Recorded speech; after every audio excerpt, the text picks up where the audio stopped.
Artificial. तो road side stand, इसको Robert Frost poet ने लिखा है। ये हाईली अक्लेम्ड अमेरिकन पोएट हैं और फ्रॉस्ट ने इस पोएम में ये दिखाया है कि जो पुअर डिप्राइव्ड लोग हैं उनके रियलिटी को, उनके सौरों को, उनके दुखों को दिखाया है और पिटीलेस क्लैरिटी के साथ दिखाया है। पिटीलेस का मतलब है बिल्कुल निर्दयी होकर उन्होंने जो एकदम हकीकत है बिल्कुल स्पष्ट तरीके से, क्लियर तरीके से उन्होंने दिखाया है। And with the deepest sympathy and humanity, और बहुत ही सहानुभूति, सिंपैथी और ह्यूमैनिटी के साथ उन्होंने उनकी हकीकत को बयां किया है। The little old house was out with a little new shed in front at the edge of the road where the traffic sped, a roadside stand that too pathetically pled. इसका ये मतलब है कि एक लिटिल ओल्ड हाउस था जो कि एक न्यू शेड के साथ, शेड बोलते हैं शेड को जो कि ऊपर में रहता है। तो जैसे कि रोड साइड स्टैंड का मतलब है ये लोग जो गरीब लोग हैं, विलेज कंट्री पीपल हैं, ये एक सब्जी वगैरह बेचने के लिए, फ्रूट्स वेजिटेबल्स बेचने के लिए अपना एक ठेला, जिसको बोलते हैं ना, ठेला लगाए हैं। तो ठेला में होता है, शेड भी होता है। कई कई बार बारिश आती रहती है, बहुत सारी दिक्कत होती है, तो शेड वो लगा रखे हैं ये लोग अपने तरीके से, जिस भी तरीके से वो लोग ठेला को अच्छा बना सकें वैसा इन्होंने लगाया है। The little old house was out with a little new shade. तो यहाँ पे हाउस क्या है? हाउस उसी ठेला को कहा जा रहा है जो कि रोड साइड स्टैंड है। In front at the edge of the road where the traffic sped. कहाँ पे है ये? एज ऑफ द रोड पे है, रोड के किनारे है, जहाँ पे ट्रैफिक, जहाँ पे गाड़ियाँ बहुत स्पीडीली मूव करती हैं और पास करती हैं। A road side stand that too pathetically played. तो ये रोड साइड स्टैंड पथेटिकली मतलब बिल्कुल दया के साथ, बिल्कुल मतलब भीख एक तरह से मांग रहा है, प्रे कर रहा है कि मुझसे सामान खरीद लो। तो जो लोग उसको ठेला के मालिक हैं या जो लोग सब्ज़ी वगैरह, फ्रूट्स वगैरह बेच रहे हैं, गरीब लोग, वो लोग तो प्रे कर ही रहे हैं। यहाँ पे ये कहा जा रहा है कि सिंबलाइज किया जा रहा है, रोड साइड स्टैंड ही प्रे कर रहा है, प्लीड कर रहा है कि मुझसे सामान खरीद लो। It would not be fair to say for a dole of bread but for some of the money the cash whose flow supports the flower of cities from sinking and withering faint. तो ये सही नहीं है, it would not be fair, ये सही नहीं होगा कहना कि ये लोग यहाँ पे डोल ऑफ ब्रेड या ब्रेड के डोनेशन, रोटी के डोनेशन के लिए ऐसा कर रहे हैं। ये लोग किसी से भीख नहीं मांग रहे हैं, ये लोग सामान बेचकर कुछ पैसे कमाना चाहते हैं। But for some of the money, कुछ पैसे कमाने के लिए, कैश कमाने के लिए, हुज फ्लो सपोर्ट्स, जिसका फ्लो, अगर कैश का फ्लो होते रहता है तो ये फ्लो क्या चीज़ को सपोर्ट करता है? The flower of cities from sinking. Flower of cities कहने का मतलब है सिटी पीपल, जो शहर के लोग हैं उन लोगों को मुरझाने से। विदरिंग फेंट, मुरझाना, विदरिंग यानी मुरझाना और फेंट यानी यहाँ पे लाइफलेस। तो जो सिटी के लोग हैं उनको मुरझाने से कौन हेल्प करता है? सिटी के लोग आखिर प्रॉस्पर और सक्सेस क्यों कर पाते हैं? क्योंकि वो लोग के कैश का फ्लो होता है, उस जगह पे कैश का फ्लो होता है। तो वही कैश का फ्लो ये गरीब लोग भी चाहते हैं कुछ सामान बेचकर। The polished traffic passed with a mind ahead. Polished का मतलब है सोफिस्टिकेटेड, यानी ये लोग जो काफ़ी अच्छे हैं, मतलब अच्छे कपड़े पहनते हैं, अच्छे से इनका जो भी बोलचाल की भाषा है सब कुछ में ये पॉलिश्ड हैं, रिफाइंड हैं, ठीक है। Traffic passed with a mind ahead. तो यहाँ पे ट्रैफिक ही पास नहीं हो रहा है, यहाँ पे ये सारे लोग भी पास हो रहे हैं, जो कार्स में जा रहे हैं यहाँ पे सिटी के लोग हैं। Passed with a mind ahead यानी ये सभी लोग आगे बढ़ने का इरादा लेकर जा रहे हैं और कोई भी रोड साइड स्टैंड की तरफ नहीं देख रहा है। और if ever aside a moment then out of sorts at having the landscape marred with the artless paint। और अगर ये लोग असाइड एक मोमेंट के लिए रुकते भी हैं, देन आउट ऑफ सॉर्ट्स तो बिगड़ जाते हैं, तो गुस्सा हो जाते हैं, तो नाराज़ हो जाते हैं। आउट ऑफ सॉर्ट्स का मतलब है कि या तो ये नाराज़ हो जाते हैं या गुस्सा हो जाते हैं या कुछ बोलते हैं। क्यों हो जाते हैं? Eight having the landscape spoiled या मार्ड विद द आर्टलेस पेंट। तो इनका ये कहना है सिटी के लोगों का, पहली बात तो ये लोग आगे जाते हैं, रुकते नहीं हैं कोई भी सामान खरीदने के लिए। और दूसरी बात यह है कि अगर कोई रुकता भी है तो इनको बुरा भला कहता है कि आपने हमारा जो लैंडस्केप है, जो हमारा जगह है, उसको ख़राब कर दिया है, क्योंकि आपका ये जो रोड साइड स्टैंड है ये अच्छा नहीं लग रहा है और ये आर्टलेस पेंट है, यानी आपने कला के साथ इसको पेंट नहीं किया है। और ये जो आपका रोड साइड स्टैंड है ये हमारे ब्यूटी को, हमारे लैंडस्केप की ब्यूटी को एक तरह से स्पॉइल कर रहा है। Of signs that with N turned wrong and S turned wrong offered for sale wild berries in wooden quarts or crook-necked golden squash with silver warts.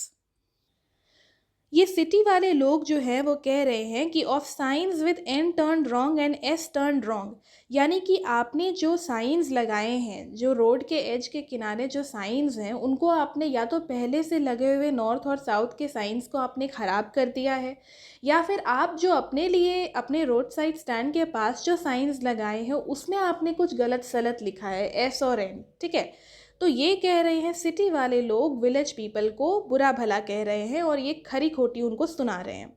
Offered for sale wild berries in wooden quartz, तो आप जो है ना wild berries को wooden quartz या containers में रखते हो, यानी इनको हर चीज़ बहुत ही ब्यूटीफाइड तरीके से और डेकोरेटेड तरीके से चाहिए। तो सिटी वाले लोग ये कह रहे हैं कि आप जो बेरीज को बेच रहे हो वो जो वुडन लकड़ी के कंटेनर्स में है वो उनको अच्छा नहीं लग रहा है।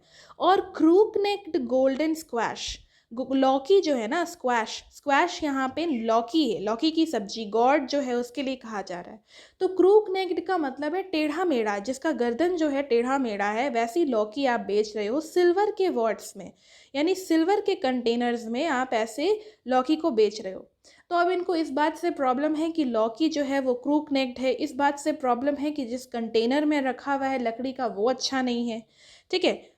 और beauty rest in a beautiful mountain scene, you have the money but if you want to be mean. तो ये जो डायलॉग्स है, ये जो 3 लाइन के डायलॉग्स हैं, ये यहाँ पे रॉबर्ट फ्रॉस्ट जो पोएट हैं वो खुद कह रहे हैं इन सिटी वाले लोग से। रॉबर्ट फ्रॉस्ट इस कविता को लिख रहे हैं। इस कविता में उन्होंने विलेज पीपल, कंट्री पीपल के दुख और हकीकत को बयां किया है और वो यहाँ पे सिटी वाले लोगों को डांट रहे हैं और बता रहे हैं कि ये लोग कितने मीन हैं, सेल्फिश हैं। और beauty rest in a beautiful mountain scene, you have the money. तो ये बोल रहे हैं कि जिस जगह तुम लोग रहते हो सिटी पीपल, वो वहाँ पे, और जिस जगह पे ये रोड साइड स्टैंड लगाया गया है उसके पीछे एक ब्यूटीफुल माउंटेन सीन है, ठीक है। आपके पास पैसा है but if you want to be mean, पर अगर आप सेल्फिश होना चाहते हो, वाई कीप योर मनी, तुम अपने पैसे को क्यों बचा रहे हो।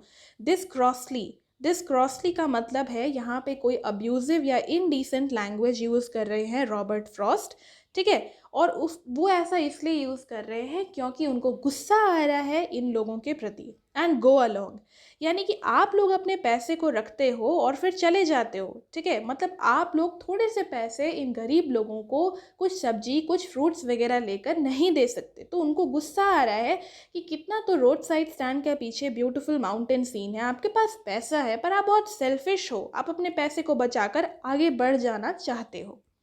The hurt to the scenery wouldn't be my complaint, so much as the trusting sorrow of what is unsaid.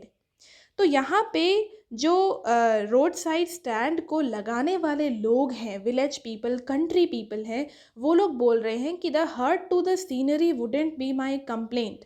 मतलब आप लोगों का तो कंप्लेंट ये है ना कि हम लोग सीनरी को हर्ट कर रहे हैं, स्पॉइल कर रहे हैं, लेकिन मेरा कंप्लेंट ये नहीं है। The hurt to the scenery is not my complain, ये विलेज पीपल बोल रहे हैं जो रोड साइड स्टैंड लगाए हैं। वो बोल रहे हैं so much as the trusting sorrow of what is unsaid. Trusting sorrow का ये मतलब है कि हम लोग इस रोड साइड स्टैंड को यहाँ पर इसलिए लगाए, ये ट्रस्ट करके कि आप लोग हम लोगों से कुछ सामान खरीद लेंगे, लेकिन उस ट्रस्ट का क्या हुआ, हम लोगों को बदले में दुख मिला, सॉरो मिला, ठीक है। Here far from the city we make our road side stand. तो यहाँ पे वो बोल रहे हैं trusting sorrow of what is unsaid, यानी कि हम उस दुख को हम बयां नहीं कर पा रहे हैं, उस दुख को हम आपके सामने व्यक्त नहीं कर पा रहे हैं, बट हम काफ़ी सॉरोफुल हैं क्योंकि आप हमसे सामान नहीं खरीद रहे हैं और हमने ट्रस्ट किया था, इसी ट्रस्ट पे हमने यहाँ पे रोड साइड स्टैंड लगाया था। ठीक है. So much as the trusting sorrow of what is unsaid, here far from the city we make our roadside stand and ask for some city money to feel in hand. यहाँ पे city से बहुत दूर हम अपना road side stand लगाते हैं और आपसे कुछ सिटी मनी चाहते हैं जिसको कि हम हाथ में अपने ले सके, to try if it will not make our being expand and give us the life of the moving pictures promise that the party in power is said to be keeping from us. तो हम लोग यहाँ पर उस city पैसे को लेकर चाहते हैं टू ट्राई, मतलब हम लोग चाहते हैं कि उससे हमारा बीइंग एक्सपैंड हो. बीइंग का मतलब होता है वजूद, अस्तित्व. तो हम लोग to try if it will not make our being expand, हो सकता है कि आपके थोड़े से सिटी मनी से हम लोगों के अस्तित्व में कोई भारी भरकम परिवर्तन ना आए, कोई बहुत बड़ा चेंज ना आए. लेकिन जो प्रॉमिस मूविंग पिक्चर्स देते हैं, सिनेमा के जो पोस्टर्स लगे रहते हैं ना, रोड साइड स्टैंड वाले लोग कह रहे हैं कि सिटी में सिटी में आकर उन लोगों ने रोड साइड स्टैंड यहाँ पे लगाया है फार फ्रॉम द सिटी. लेकिन यहाँ पे वो जानते हैं कि सिनेमा घरों के पोस्टर्स में किस तरह का दृश्य दिखाया जाता है. उस दृश्य को देखकर उनको ऐसा लगता है कि शायद जिस तरह एक हीरो के लाइफ में, एक मिडिल क्लास या एक लोअर क्लास हीरो के लाइफ में चेंजेस आ जाता है, उस तरह हो सकता है कि इनके लाइफ में भी चेंज आ जाए. ठीक है. तो moving pictures promise that the party in power is set to be keeping from us. जो पार्टी है, जो पॉलिटिकल पार्टी है, पावर में है, जो अभी सत्ता में है, वो पार्टी हमसे उस प्रॉमिस को कीप कर रही है. मतलब कि वो जो चीज़ है वो हमको नहीं दे रही है. पॉलिटिकल पार्टीज वोट लेने के लिए आती हैं, बट वो चीज़ जो है, जो बेनिफिट है, वो हमसे दूर रखा जा रहा है. Is keeping from us, is not giving us the profits जो उन्होंने वादा किया था. It is in the news that all these pitiful kin are to be bought out and mercifully gathered in to live in villages next to the theatre and the store. तो news में ये बातें हैं कि ये जितने भी pitiful किन हैं, ये जितने भी गरीब रिलेटिव्स हैं, किन का मतलब है फॉक रिलेटिव्स जो है, ये सभी लोग जो गरीब हैं, ये न्यूज़ में है कि इन सभी लोगों को मर्सीफुली, बिल्कुल दया के साथ गैदर किया जाएगा. कहाँ पे? विलेजेस में रहने के लिए. नेक्स्ट टू द थिएटर और स्टोर के नेक्स्ट, मतलब ठीक उसके नेक्स्ट में ये लोग को रहने के लिए इकट्ठा किया जाएगा. Where they won't have to think for themselves any more, जहाँ पे इन लोगों को और कुछ अपने बारे में सोचने की आवश्यकता नहीं होगी, यानी ये लोग आराम से रह पाएंगे. While greedy good doers, beneficent beasts of prey, swarm over their lives enforcing benefits that are calculated to suit them out of their wits. तो ग्रीडी गुड डूअर्स का क्या मतलब है? ग्रीडी यानी सेल्फिश, ग्रीडी यानी लालची. तो लालची, गुड डूअर कभी लालची हो सकता है क्या? तो यहाँ पे ग्रीडी गुड डूअर जो है वो एक लिटरेरी डिवाइस है जिसको बोलते हैं ऑक्सीमोरोन, जहाँ पे दो विपरीत शब्दों को बिल्कुल साथ में रखा जाता है, जैसे अच्छा बुरा. ठीक है. ग्रीडी गुड डूअर्स भी यहाँ पे वही ऑक्सीमोरोन है. बेनिफिशेंट बीस्ट, बीस्ट यानी राक्षस, और बेनिफिशेंट यानी जो लाभदायक हो. तो क्या कभी भी कोई राक्षस लाभदायक हो सकता है? तो बेनिफिशेंट बीस्ट्स और ग्रीडी गुड डूअर्स दोनों ऑक्सीमोरोन हैं. यहाँ पे ये गरीब वाले लोग बोल रहे हैं कि ये जो लोग हैं, जो सिटी के लोग हैं, जो पॉलिटिकल पार्टी के लोग हैं, ये लोग क्या करते हैं? Swarm over their lives and forcing benefits.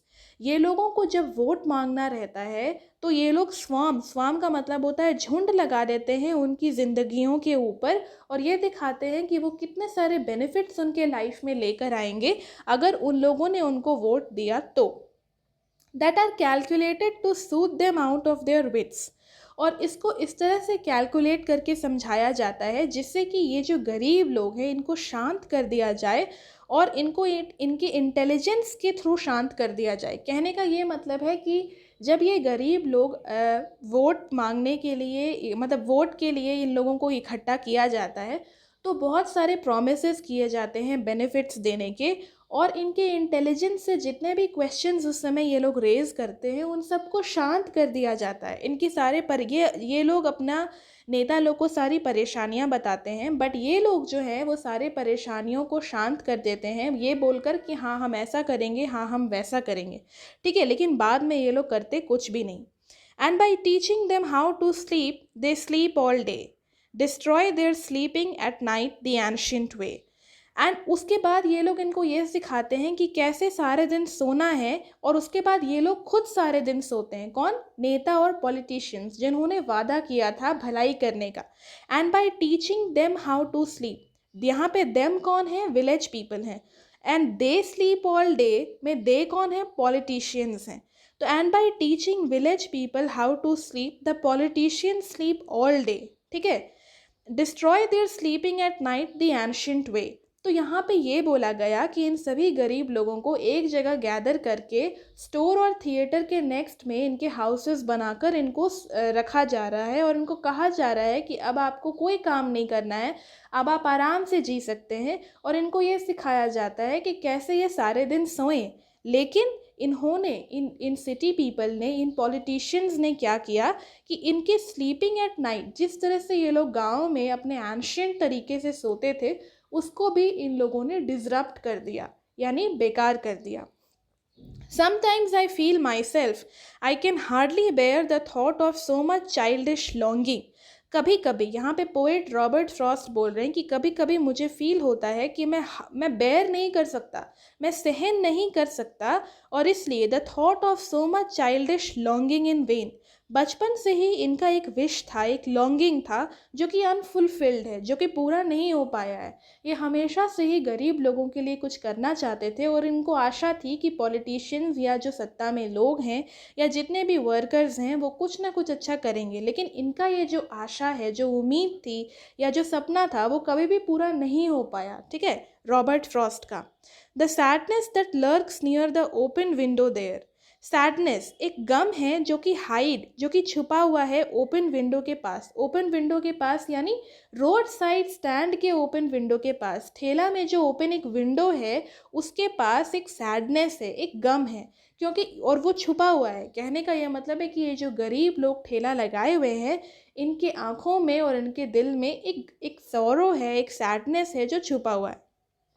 That waits all day in almost open prayer, जो कि सारे दिन इंतज़ार करता है और प्रेयर करता है for the squeal of brakes, कि कोई तो गाड़ी ब्रेक मार के रुक जाए। स्क्वील यानी वो साउंड जो ब्रेक का होता है। The sound of a stopping car. Of all the 1000 selfish cars that pass, इतने सारे 1000 सेल्फिश कार्स जो हैं वो पास करते हैं, उनमें से just one to inquire what a farmer's prices are, उसमें से कोई एक इंक्वायर करता है, पूछता है कि फार्मर जो किसान है उसने सब्जियों के भाव कितने रखे हैं। And one did stop but only to plough up grass, और एक उनमें से रुकता है, बट वो भी किस लिए रुकता है? वो भी ग्रास को प्लाउ अप करने के लिए, यानी घास को डिस्ट्रॉय करने के लिए। In using the yard to back and turn around, वो भी किस लिए आया था वहाँ पे? ताकि वो अपने गाड़ी को वहाँ पे पीछे लाके घुमा सके। In using the yard to back and turn around, and another to ask the way to where it was bound, और दूसरे ने क्या पूछा कि कहाँ, जो जहाँ पे भी उसको जाना है उसका रास्ता क्या है। and another to ask the way to where it was bound, जहाँ जाना था उसको उसका रास्ता पूछने के लिए। तो एक रुकता है घास को खराब करने के लिए गाड़ी घुमाते हुए, और दूसरा रुकता है जगह का रास्ता पूछने के लिए। And another to ask could they sell it a gallon of gas, और तीसरा क्यों रुकता है? क्योंकि वो पूछता है कि यहाँ पे क्या गैलन ऑफ गैस मिलेगा, क्योंकि पेट्रोल या डीजल जो है उसको यहाँ पे कहा जा रहा है कि गाड़ियाँ पेट्रोल या डीजल से चलती हैं। तो तीसरा व्यक्ति क्यों रुकता है? ये पूछने के लिए कि क्या यहाँ पे पेट्रोल या डीजल, गैलन ऑफ गैस मिलता है। They couldn't this crossly, they had none, didn't it see. तो ये डायलॉग जो है, ये रॉबर्ट फ्रॉस्ट जो पोएट हैं वो गुस्से से बोल रहे हैं कि वो लोग नहीं बेचते ये, ठीक है, उनके पास नहीं था, क्या वो उसको दिखता नहीं है? Didn't it see? No in country money the country scale of gain the requisite lift of spirit has never been found. Country money में, गांव के पैसे में जो कंट्री स्केल ऑफ गेन है, जो फिनेंशियल प्रॉफिट है, वो कभी भी, जितना भी वो कमाते हैं ठेला लगाकर अभी तक जितना भी वो कमाते हैं, the requisite, the required lift of spirit, lift of spirit का मतलब है joy, has never been found, यानी जो पैसा वो थोड़े बहुत फ़िलहाल कमा रहे हैं, उन पैसों से उनकी ज़िंदगियों में बदलाव नहीं हुए हैं, ठीक है? उनको खुशियाँ नहीं मिली हैं। और so the voice of the country seems to complain, ये कंप्लेन है किसका? वॉइस ऑफ द कंट्री का, गाँव वाले लोगों का, विलेज पीपल का। I can't help owning the great relief it would be to put these people at one stroke out of their pain. I can't help, poet बोल रहे हैं कि मेरे पास और कोई रास्ता नहीं है। रॉबर्ट फ्रॉस्ट बोल रहे हैं कि मेरे पास और कोई रास्ता नहीं है और मुझे लगता है कि मुझे भारी रिलीफ, भारी सुकून कब मिलेगा? जब मैं इन सारे लोगों को एक स्ट्रोक में उनके पेन से मुक्त कर दूं, उनके दुख दर्द से एक स्ट्रोक में, एक ही बार में उनको मुक्त कर दूं। तो यहाँ पे इनडायरेक्टली पोएट क्या बोल रहे हैं कि मैं इन सारे लोगों को पॉइजन दे देता हूँ और ये लोग मर जाएंगे और चैन की सांस ये लोग, उस मतलब कहने का मतलब है कि ये जो इतने दिनों से दुख दर्द, पोएट क्या बोल रहे हैं, मेरा चाइल्डिश, मेरा बचपन का सपना था कि ये लोगों का जो दुख दर्द है वो कम हो, लेकिन आज पोएट बड़े हो गए हैं और उसके बाद भी वो देख पा रहे हैं कि इनकी ज़िंदगी वैसी की वैसी है। तो पोएट यहाँ पे बोल रहे हैं कि मुझे समझ में नहीं आता और मुझे लगता है कि आई कांट हेल्प, मेरे पास एक ही ऑप्शन है कि मैं इन सारे लोगों को पॉइजन देकर इन सारे लोगों की दुख दर्द को एक बार में ही ख़त्म कर दूँ। And then next day as I come back into the sane, sane का मतलब होता है होश में आना। तो पोएट कह रहे हैं कि ये सब काम अगर मैं करता हूँ तो जाहिर सी बात है कि उस समय मैं होश में नहीं रहूँगा, मैं पागलों वाली स्थिति में रहूँगा। And then next day as I come back into the sense, और दूसरे दिन जब मैं होश में आता हूँ, I wonder how I should like you to come to me and offer to put me gently out of my pen.